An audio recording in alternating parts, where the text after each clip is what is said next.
எதுவரை வாழ்க்கை அழைக்கிறதோ அதுவரை நாமும் சென்றிடுவோம்.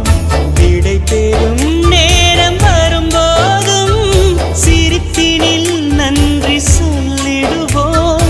பரவசம், இந்த பரவசம் எந்நாளும் நெஞ்சில் தீராமல் எங்கே வாழுமே. கடவுள் தந்த அழகிய வாழ்வு உலகம் முழுதும் அவனது வீடு. கண்கள் மூடியே வாழ்த்து பாடு.